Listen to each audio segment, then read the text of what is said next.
Sacred woman I am, with bare feet I walk across the river's stones, with water in my blood and the earth in my bones. I tend a fire in my heart so I am never alone.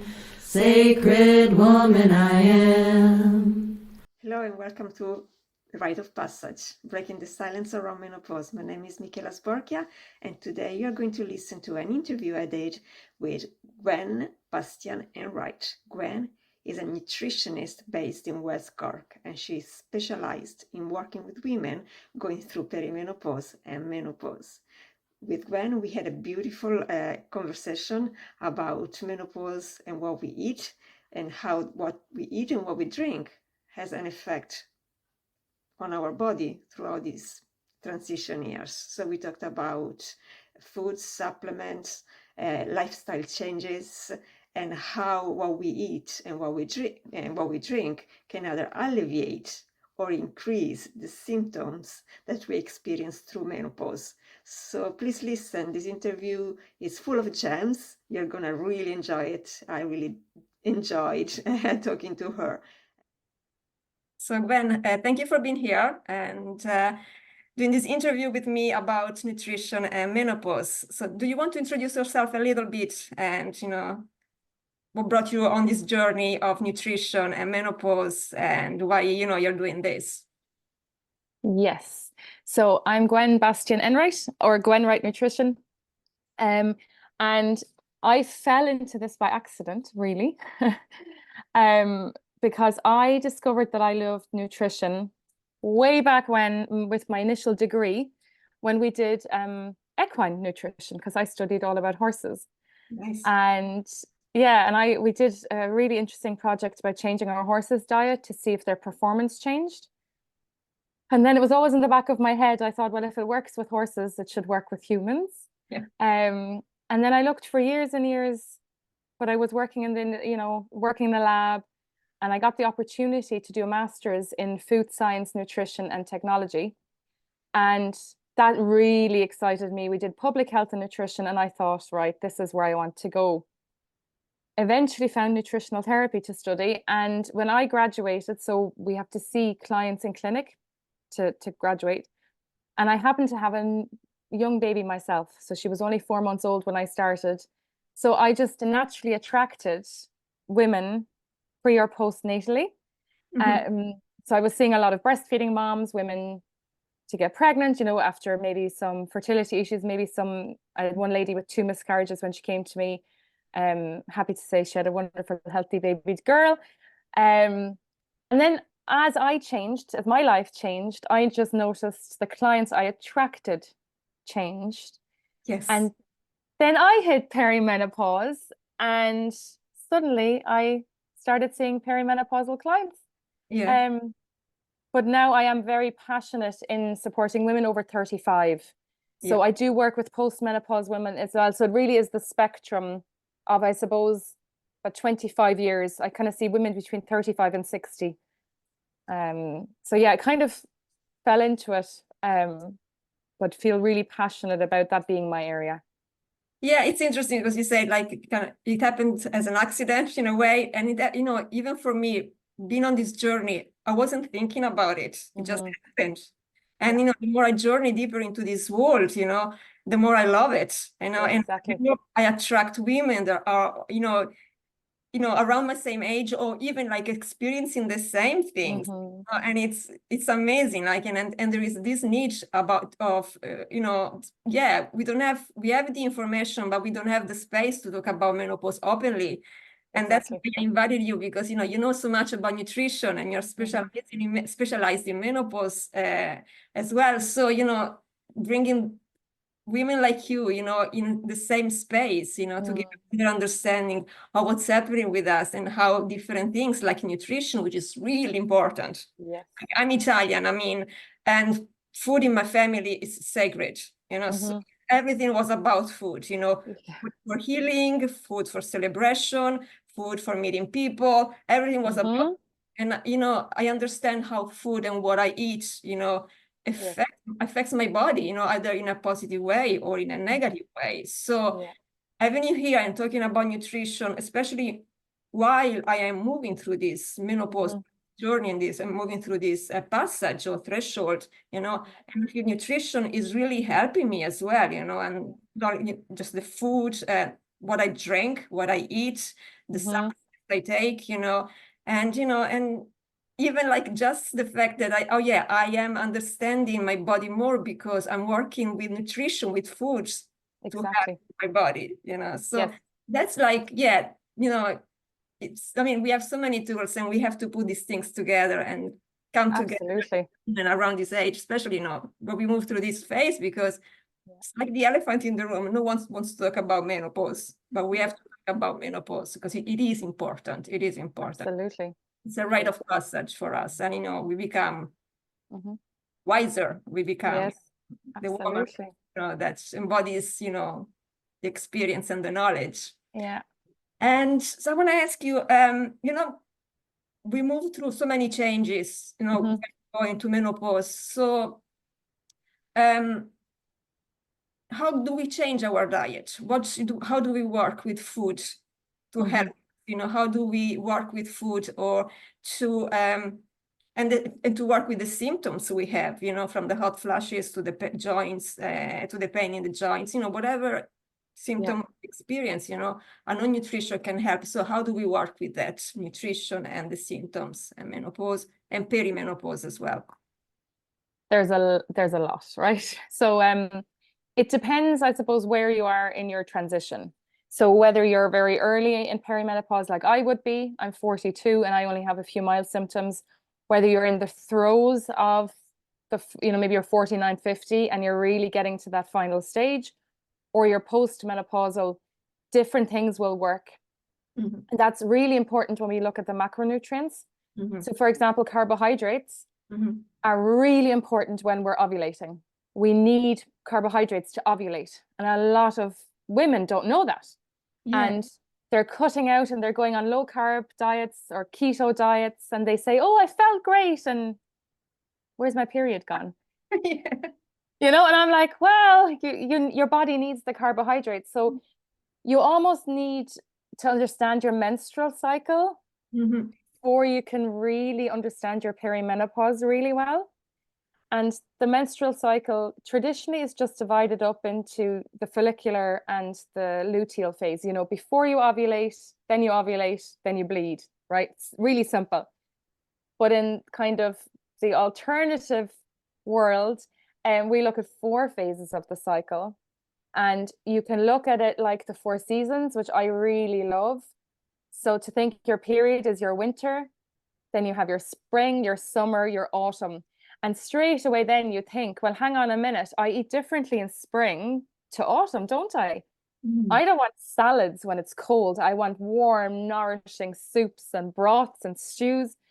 So that's already kind of, if you can have that in your head to think, you know, if it's coming up to your bleed, you need to mind yourself. When you're actually bleeding, you need to seriously, that's when you do your yoga, energy in, meditation, eat warming foods. When you're coming up to ovulation, that's when you're flirty, you're engaging. That's when you do, you know, your cardio workouts and you plan work meetings and things like that. So I think when you understand that, that then helps you understand your perimenopause a little bit more. Whereas if you're postmenopausal women actually do very well on a low carbohydrate diet because they're no longer ovulating.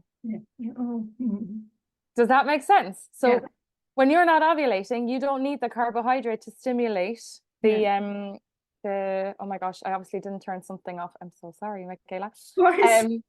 So the other thing then would be that we become less insulin sensitive.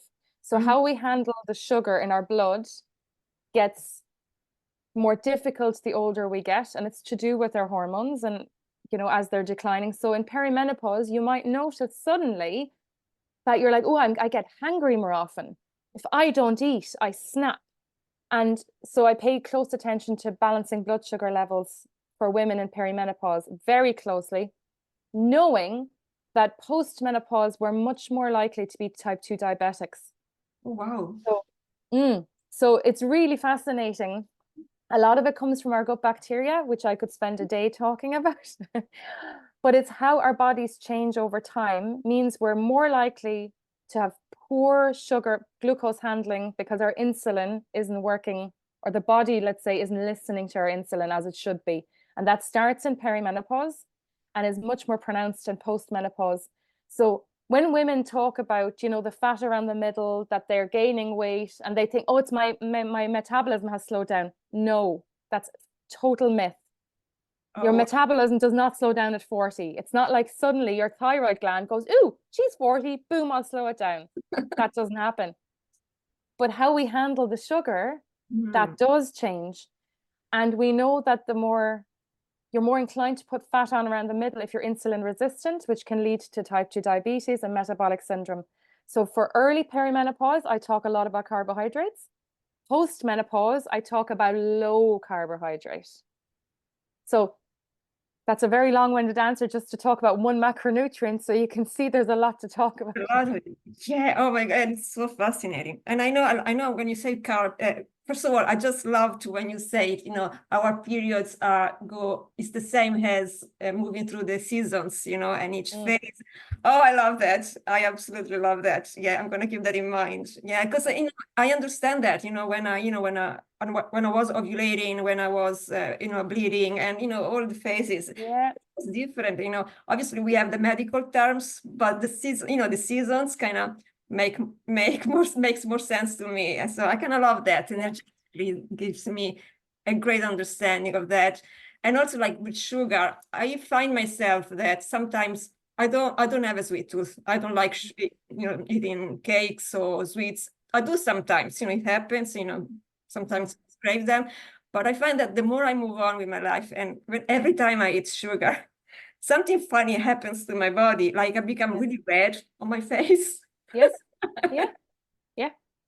And yeah, it's just so weird. Like, oh, it's like an inflammation. I don't know. It's just weird. Like, it's sugary, very sweet, and yeah, cheeks go up in flame, and it's just so weird. You know? And I didn't have that before. You know, the more I change, the more my body changes. Whatever I eat, and even with carbs, you know. I eat carbs because I always found them very, very important, because, you know, for brain functions as well and other things. Absolutely. Yeah, you know that, you know, so I always integrated carbs and everything, like everything, you know, in good, in a good amount, you know, like balanced amount. Yeah, so yes, absolutely. But yeah, with the I didn't know about carbs, and after perimenopause, going into menopause, and then postmenopause. That's very, very interesting. I didn't know that. So yeah. Yeah, and it's not here.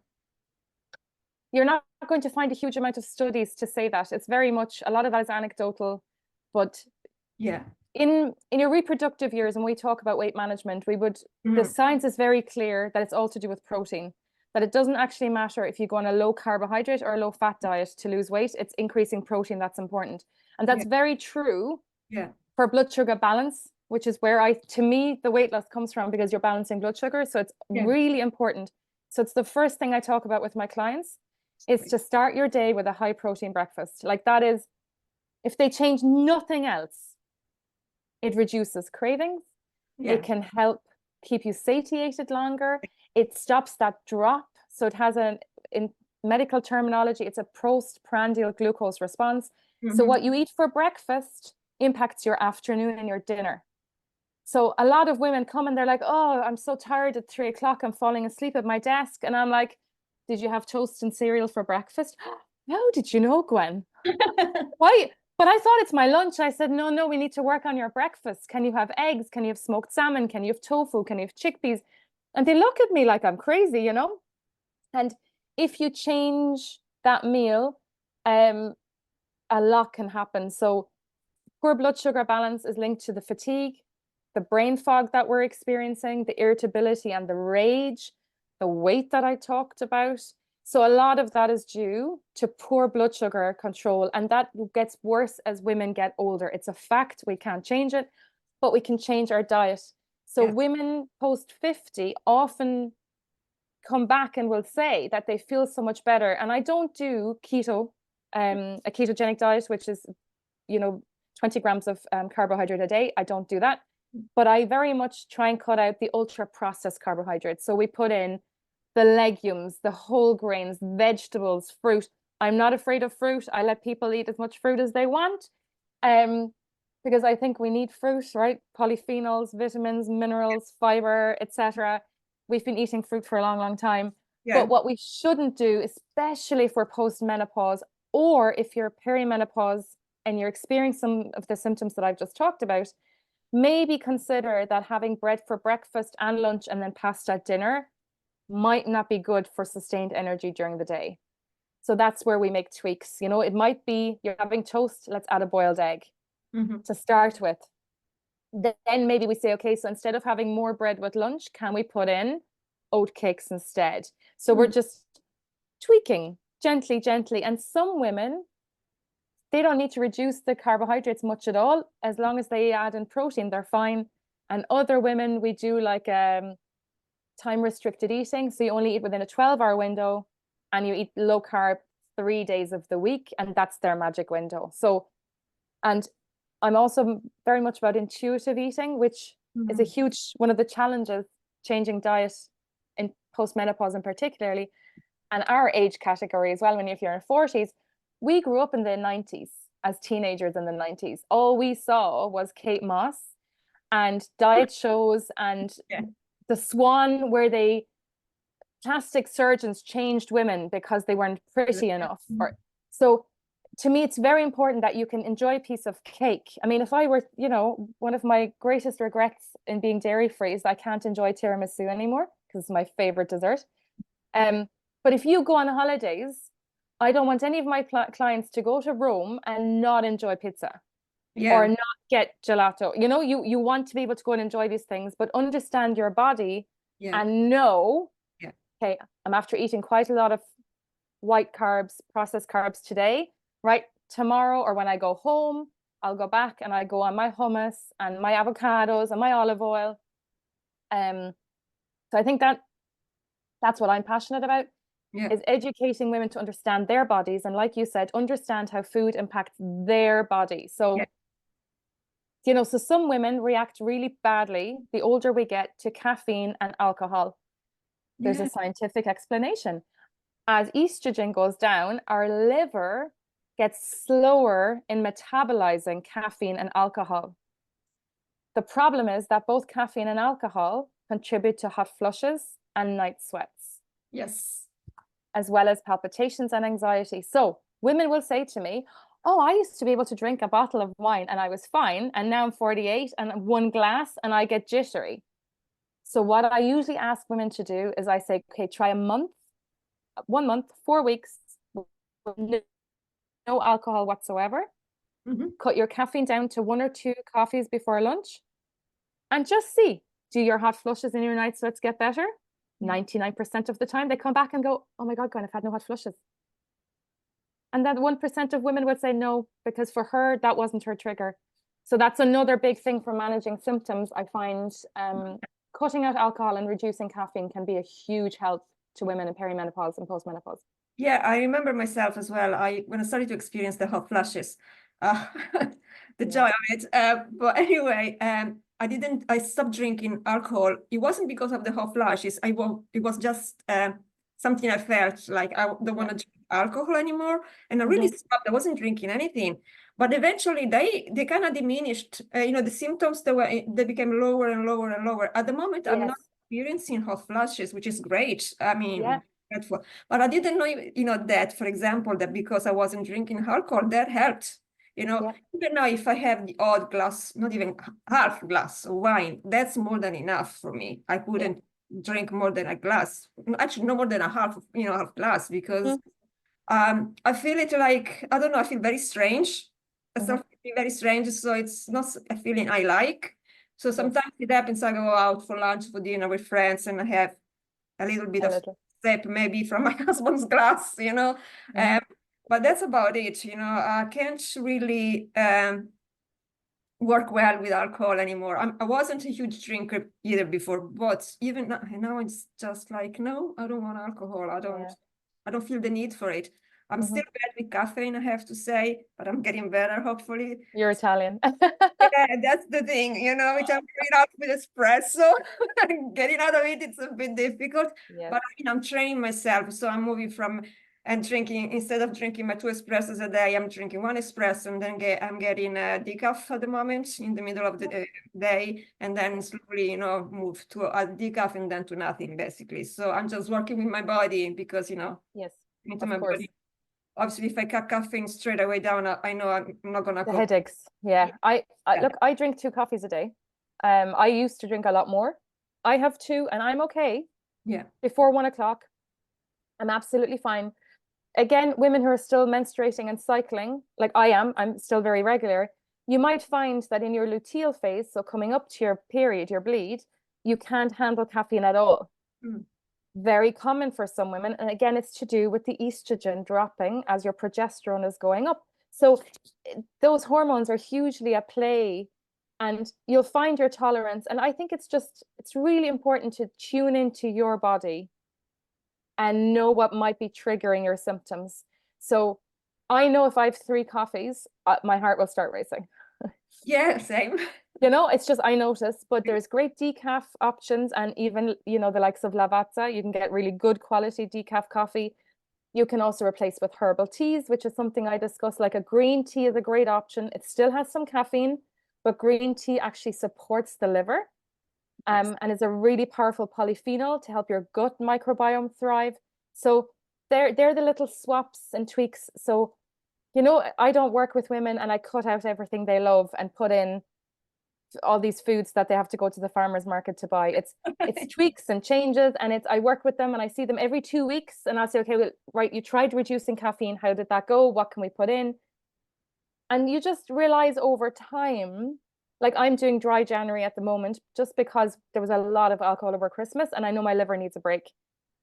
I don't, touch wood, have any hot flushes. I'm just getting slight extreme temperatures. You know, when everybody else is warm, I'm a bit like, oh, but it's roasting. Or if it's cold, I'm freezing. So I can tell it's there.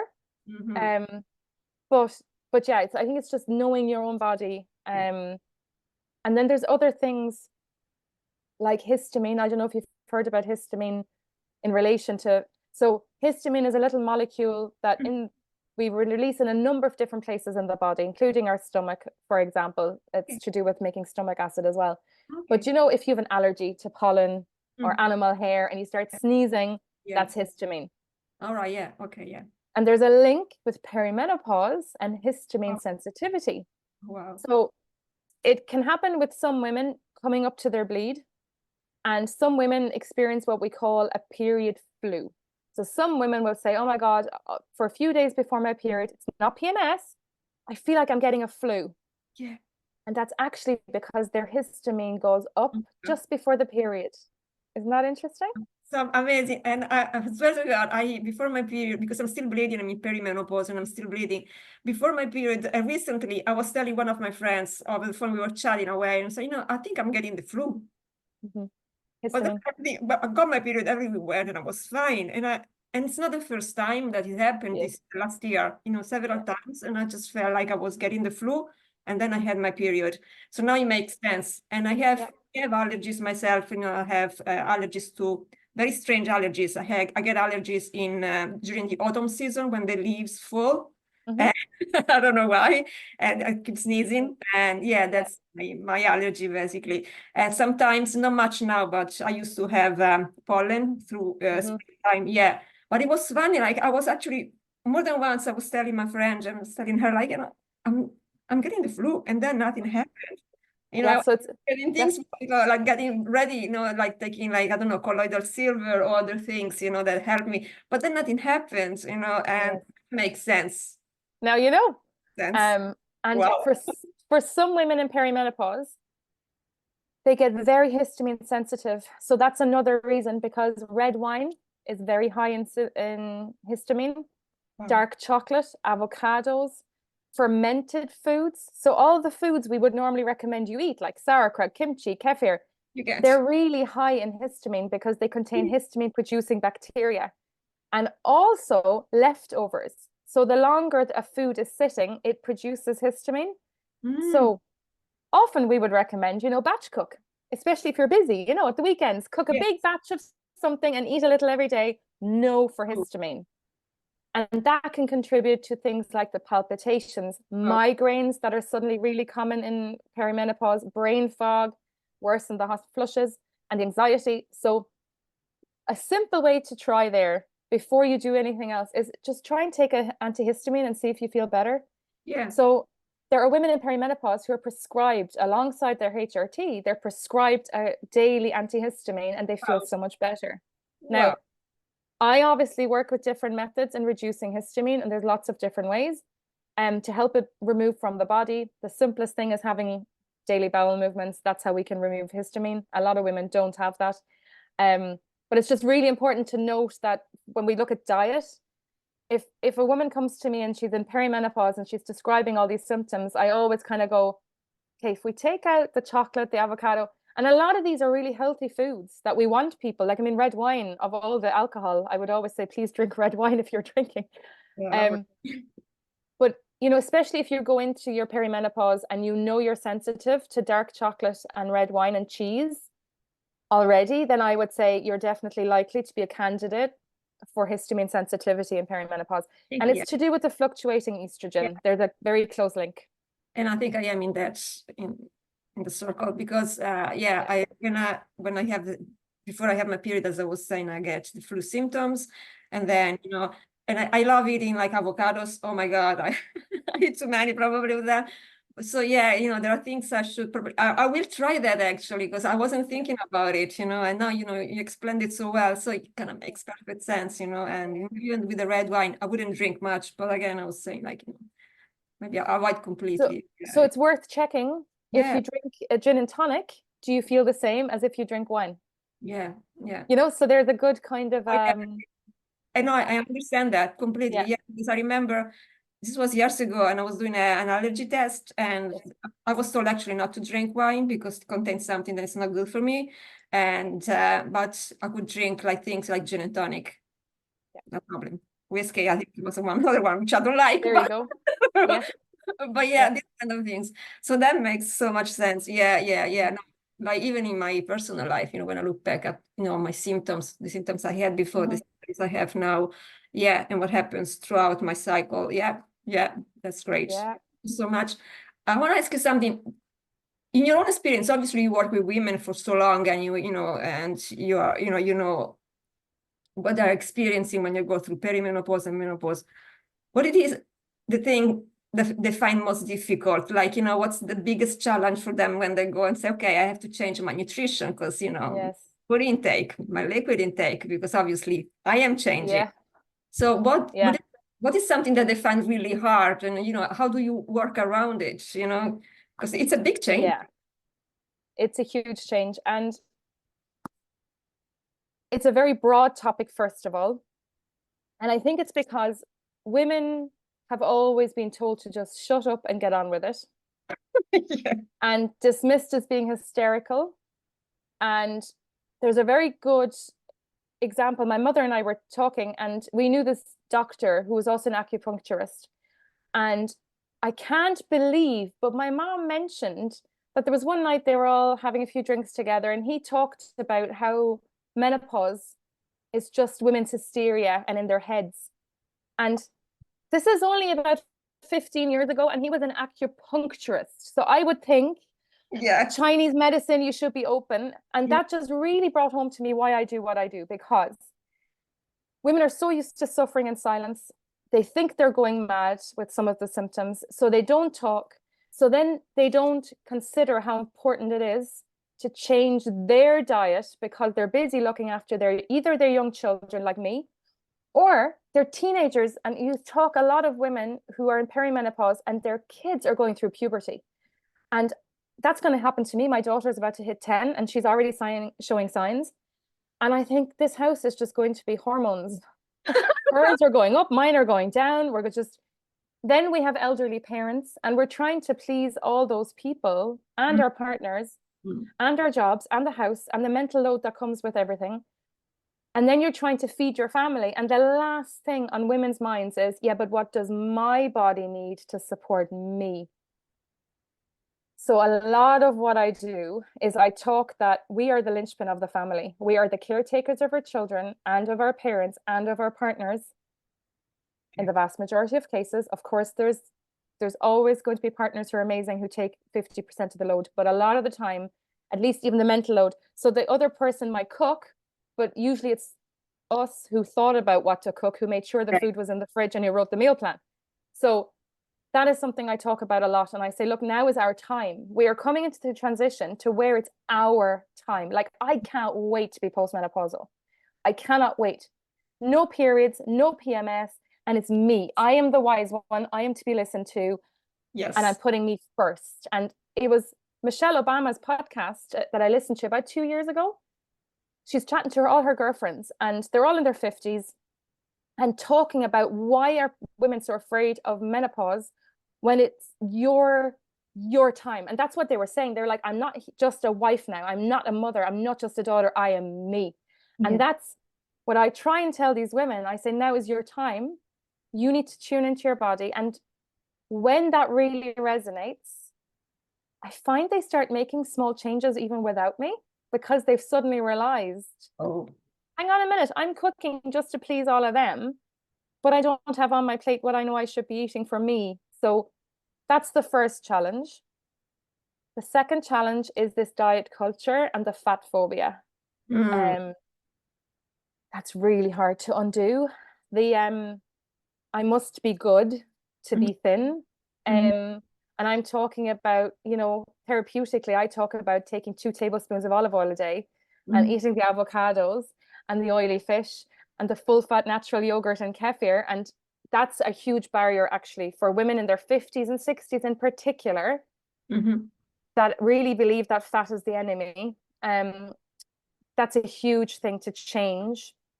And then also, I suppose, the foods that I'm trying to put in, and one of the big ones that we haven't yet talked about is the phytoestrogen rich foods. So these are foods that contain a little molecule that mimics estrogen in the body. So it works like estrogen. So as our estrogen levels are going down, so at the beginning of perimenopause, they actually go up and down, which a lot of women don't know. We all think, oh, it's just one day the ovaries just set up shop, but it's not true. Progesterone goes down slowly, slowly, slowly. Estrogen goes woo, woo, woo, woo, woo, woo, woo, woo, woo. Hence, it's often called second puberty, because you feel like you're up, you're down, you're up, you're down. Your periods are up, you're down. So phytoestrogens work a little bit like HRT, in that they go in and they just stabilize that estrogen, so it goes down gently rather than uppy downy. And when you're post-menopause, when your estrogen aren't making any estrogen anymore, when it's just the little adrenal glands, so they're little glands that sit on top of the kidneys, and they're making a little bit of estrogen, the phytoestrogens just help out a little bit. Yeah. So my favorite ones to recommend, because they do a lot of other things in the body, is fermented soy. So miso, natto, tempeh, tofu as well, or the edamame beans in a salad are brilliant. And if we look to Japan, where they eat a lot of this, they have much easier menopause, they have less incidences of breast cancer, and a lot of studies have shown that soy in fermented form is really, really safe, does not increase the risk of cancer, but it can really be a great source of phytoestrogen. And the other one then would be flaxseed or linseed. I mean, that is just 2 tablespoons a day. It helps your bowel movements, helps feed the gut bacteria. It's a source of plant-based omega-3, and it's a phytoestrogen. So that's very foreign to a lot of Irish women, or European women in general. I mean, I'm German, so really, people would say, oh, linseeds, that's when I'm constipated. And I'm like, no, it's for your estrogen levels to try and activate the receptors. So, so that's where I find, so it's kind of the putting themselves first to make the changes, the fat phobia, and then it's I'm putting in foods, they're therapeutic foods. There's a good reason, but the people have never eaten them before. Yeah. So, or getting them to focus on their gut health. So I would do a lot of kefir, sauerkraut, kimchi, if there's no histamine issues. And that's very, for a 65-year-old woman in Ireland, can you eat some sourdough bread? And she'd be like looking at me like I've 10 heads, so that can be challenging. Yeah, especially because, we have been going through our life eating certain foods, and then suddenly, everything is changing. And then, it's change, and so it takes a little bit of time. But Yes. what you said before about, making ourselves our priority first, Mhm. me, then because I have to fill my cup before I can help anyone else, if That's I'm exactly it. 100%, I cannot give 100%. And I remember that even talking with my mom about menopause, I was asking her, how was your menopause journey? And something that stuck with me, something that she said to me, I don't remember my menopause journey because I was so busy taking care of your grandfather. My grandfather was sick at the time, he had cancer. So I didn't even realize I was going through perimenopause. Then the bleeding stopped and that was it, you know. So because she was so focused on someone else, obviously, Exactly. it was a difficult situation, but she couldn't really see what was happening in her body because she wasn't focusing on her at all.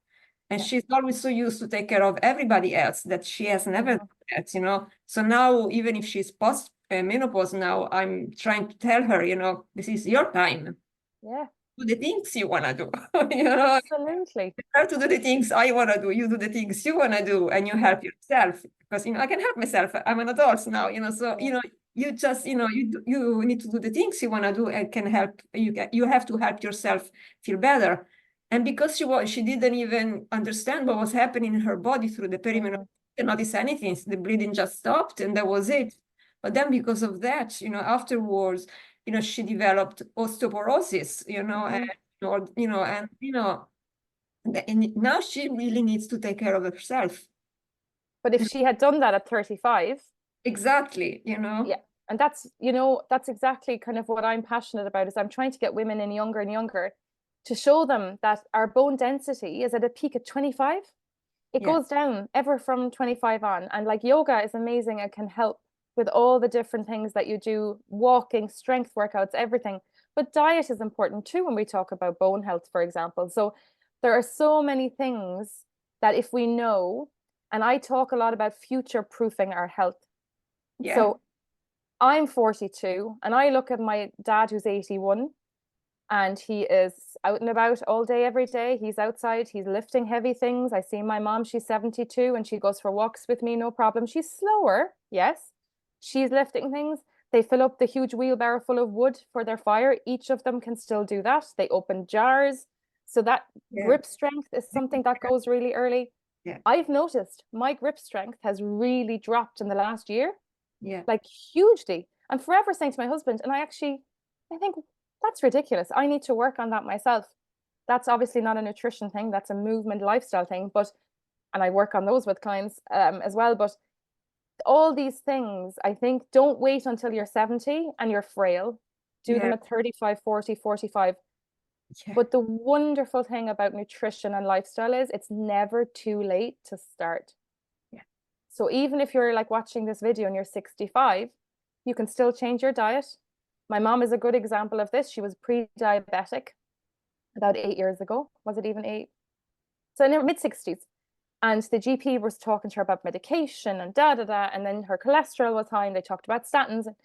And mom went to this support group and they kept talking about low fat and fat sprays. And my mom kept saying, I'm going home to my daughter. I reviewed it with her. We sat down and, she made really simple changes, like making sure she walks 10,000 steps a day. She's no longer pre-diabetic. She put in a few supplements. Her cholesterol has come down to a normal level, but that's because her outlook is very much proactive. What can I do? yeah, Rather than going, I'll just go to the doctor and get a pill.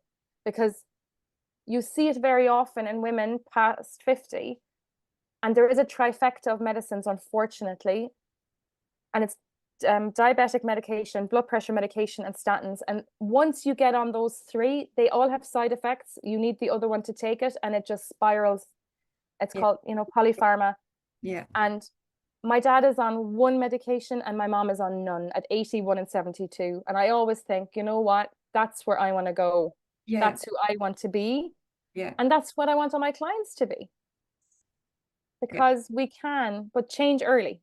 yeah, yeah. Exactly. And what you said before, like, we always give the power to someone else to tell us, the doctor to give us medication, tell us what to do, but even talk to the doctors and ask the doctor, instead of medications, can you give me something different I can work with, to help myself?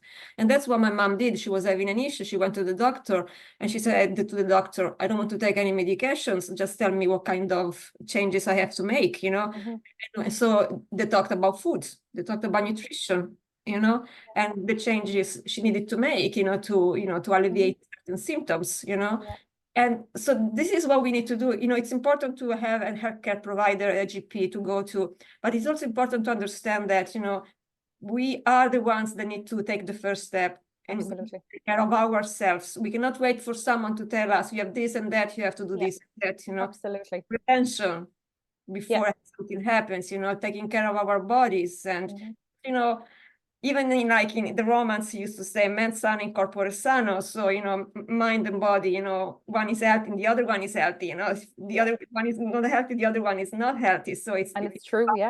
Yes, so if your body is healthy, your mind becomes healthy, and your mind is healthy and your body is healthy, so it's balanced. They work, absolutely, they work together. And so so it's very important, because we have to take responsibilities for our own health and well-being. We do. We can't wait for someone to take the responsibility for us. They can't. They shouldn't. They can't. It's our own responsibility. And even showing to future generations, this is how it's done. You take responsibility for yourself. Why don't we start with nutrition? What are you eating? What are you drinking? What goes inside your body? What is your body type? How does your body react to this food or this food? It's so important, so important. And the more I age, I move on in my life, the more I understand the importance. Yeah, me too. Obviously. When you're young, you don't even care, I live forever. Yeah. Wonder Woman, and I can do everything, I can eat everything and drink it. But then, it catches up with you, and then you go like, oh, in a moment. So, But so just another question. Is there any advice or anything you want to add and say to women that are going through perimenopause and menopause that can help them? Well, I think we've talked about it a lot. I think to educate yourself, to empower yourself with knowledge, I think is really important, so that when you do go to your GP, you are not dismissed as hysterical. You are not just given antidepressants and sent home, because that is still what most GPs in Ireland do if you go with perimenopause symptoms. Blood tests do not diagnose perimenopause. Is very important. If a GP says you're not in perimenopause because of your bloods, that is not the gold standard. And I want every woman to know that. And also, what I really want women to know is that no matter what the influencers on social media say, even if they call themselves menopause expert, HRT is not a cure-all. Yeah. It is absolutely life-saving for some women, because the incidences of suicide in postmenopausal women is so high. It's really quite awful how many women are at the end of their perimenopause when they're suffering. So 25% of women have no symptoms, 50% have mild symptoms. I would put myself in there. And then there's 25% of women who have no quality of life because of their symptoms. So HRT is safe. It helps a lot of women, and I have not ruled it out for me. I have had my consultation. I have an amazing GP, and I know that I'm a good candidate. I know what I can take. She's happy to prescribe it for me, but we're reviewing it based on my symptoms. So I'm not discounting it, because I do think it's there. It can help. So if nutrition and lifestyle and supplements get me to here, but HRT can nudge me, wonderful. But if you are experiencing 20 different symptoms, HRT will not cure them all. Yeah. And if anybody tells you it will, they are not telling you the truth, because if you're still eating a white beige diet and you're drinking alcohol and drinking coffee and not moving your body and sitting on the couch all day, HRT will not make you lose weight, have good mental health, and have no high cholesterol. Yeah. So it is an incomprehensive, holistic approach that we need to look at, and you need to take responsibility for your health. So that's why I love what you're doing, because I refer on all the time. I'm not a yoga teacher, right? But I talk about, and I know who to refer to if a client comes to me, and I'll say, right, this is a teacher who's been trained in menopause. yoga, or go to this acupuncturist because she's got really good experience, or here's a really good CBT therapist to talk through your trauma. Because a lot of the time, perimenopause, I feel, brings up, as we're changing and transitioning, it brings up trauma from when we were younger. Yeah, it does. So we need to deal with that trauma. HRT isn't going to do that. Mm-hmm. Neither is an avocado. Yeah. I am passionate about nutrition and lifestyle, and I do use supplements to great results in some people for certain symptoms, like vaginal dryness, itchy eyes, itchy ears, itchy scalp. Omega-7 works phenomenally well, and there's studies to show that it works. But if you have constant urination and you have no bladder control, then maybe vaginal estrogen is the way to go, or working with a women's physio. So I really feel that it's not one thing that's going to help you transition well. Sure. It's to help you thrive, and that's what I'm all about. I've got a new Facebook group called Thrive with Gwen, because that's what I'm all about. It's not just one thing. It's not one practitioner, but it has to start with you. Yeah. So it's like you are in the middle and you have this support all around, and you can, take from, different fields. Exactly. And I do that myself because honestly, I was having horrible pain, and I was having this fluctuation in mood, like going from very low to very high. I thought I had some sort of bipolar, I don't know, disorder. It goes up and down constantly. And I am a yoga and meditation teacher. I do a lot of yoga.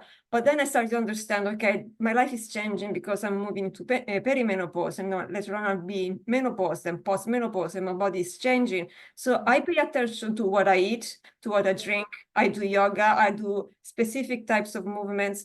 And I have noticed, like, even if I'm taking at the moment HRT because it helps me with certain things, but I've noticed that if, for example, I eat too many sweets because one day I feel like I crave that sugary stuff, then not only my face becomes red, but my joints, they get inflamed. So, and even with the HRT, so I get, I know that, so I guess, I am changing the way I approach even the food I eat, sitting down with a tiny little piece of cake, but really enjoying that piece of cake for that moment. And then that's it, just be in the moment, like a meditation with your tiramisu.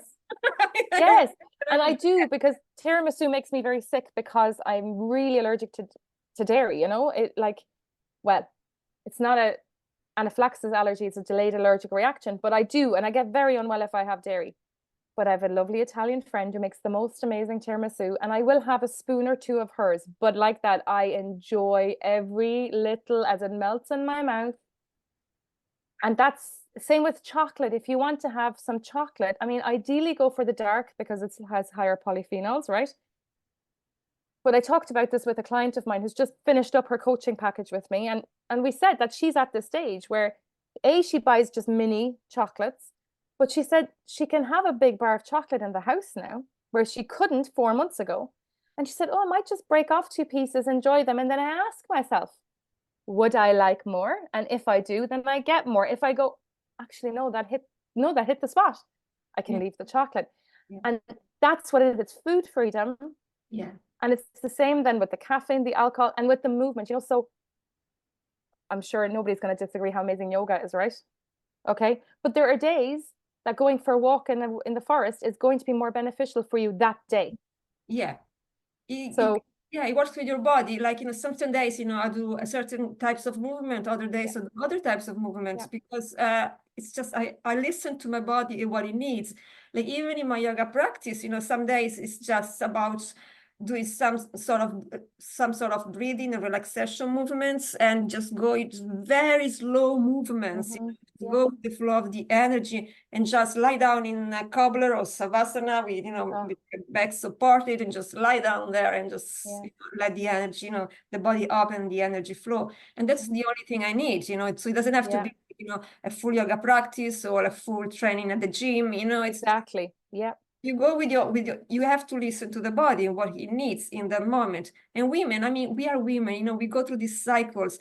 We get to understand how our body works step by step, So when we come to this age, we are perimenopausal women, menopausal women, postmenopausal women. We are at the time where we actually know our body now.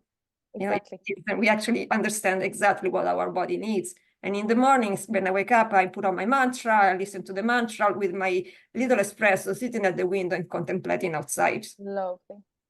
And Oh, that's gorgeous. Yeah. start my day, with the stunning little cup of espresso, looking at the leaves on the trees, or when, or the sun in wintertime now, when the sun comes up and filters through the branches.